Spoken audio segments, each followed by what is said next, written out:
What's up guys, Vibe here, and welcome to a new video on the channel. Today we have my first tutorial of FIFA 22. I think this is going to be a really important one for you guys that are struggling to score, because the game has changed quite a bit and the scoring mechanics and the shooting mechanics are relatively different. So today I'm bringing you some insight on how to score more goals in FIFA 22 Ultimate Team. So to get started, the clips you're seeing on screen right now are some finesse shots. Now finesse shots are really broken on FIFA 22. If you can get players with high finishing and high long shots, curve doesn't matter too much, but if you can get players with high curve and the finesse shot trait, you'll be scoring so many goals with this method. And all the method is you've got to take shots outside the box using the finesse shot. If you can time them, they will go in a lot more, but it isn't a necessity because the goalkeepers are relatively broken at saving finesse shots. They tend to loop over the goalkeepers quite a lot if you have a player with the right stats, but even if you don't have the right stats, it doesn't matter, because if you green them, they go in with literally anybody. You'll see a clip coming up soon with Donny Marlon where it's a really weird angle, and because I time it, it loops over the goalkeeper.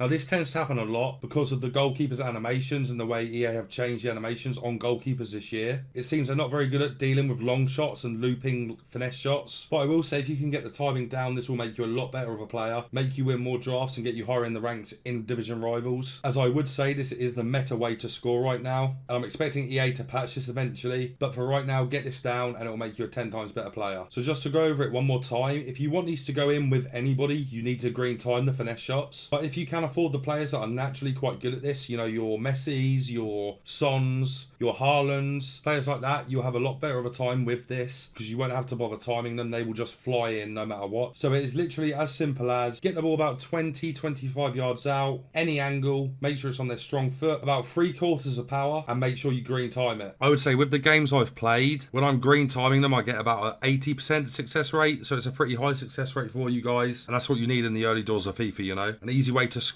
to help you get your rivals ranks up and to get you through to the draft final. Now for the other method, this one's a bit more finicky and hard to figure out, but it's all about learning the goalkeeper's positioning. I don't know if you guys have got one-on-one very often, but when you do, the goalkeepers end up saving it. There was an example of where in the clips I got into a one-on-one position with Marlon, missed it, and I think it came out to Foden on the edge of the box, and I just green timed it and it went in. So what you have to do is you have to learn the goalkeeper's positioning. Quite often they'll guard the near post more often than they will the far post, but in every game you'll get the opportunity where the goalkeeper tends to go a bit further into the middle of the goal and leaves the near post open. Doesn't happen very often, probably 2 or 3 times a game, but what you'll be seeing in the clips is you do get that opportunity and the goalkeeper just can't get over to the near post again, and this is another great way to score. As I said, it doesn't happen as often, so green timing finesses is more important than this, but you will notice that you do get these opportunities, and it's just all about learning the positioning of the goalkeeper and keeping your eyes on the goalkeeper when you're taking shots, and I think you guys will find some success in this as well. The one thing I can say about the game so far is you will notice that long shots do go in, typically more than one-on-ones. Another thing you will notice as well, if you don't have the serial finishers, I'm talking the Lewandowskis, the Messi, the Neymar, the Mbappe, I would say you have a 50-50 chance, maybe even less, of scoring in one-on-one situations. So hopefully these methods will help you guys, as well as helping you win more drafts early on, because if you're doing a road to glory, there is no chance you're going to have the serial finishes for a while yet. So learning these methods will be your core way of scoring, especially the finesse shot. That is the #1 way to score in the game currently. If you need to get your time finishing down, go into a friendly with a pal and just spam it over and over and over, and you'll have it down in no time. Timed finishing is a great thing to have in your arsenal, regardless of if there's an OP mechanic warranting the use of a time shot. So I'd highly recommend you get this down. As I said guys, it won't take you long to learn this. With that being said guys, that is going to be it for this tutorial. I hope you did enjoy it, and if you did, make sure you leave a like and you'll subscribe to the channel, as we have plenty more tutorials coming out very soon. I'm currently working on a top 200 squad battles tutorial for you guys, so you can get some juice up rewards very early on before this Sunday. But once again lads, that's it from me. Enjoy the rest of your day and take care.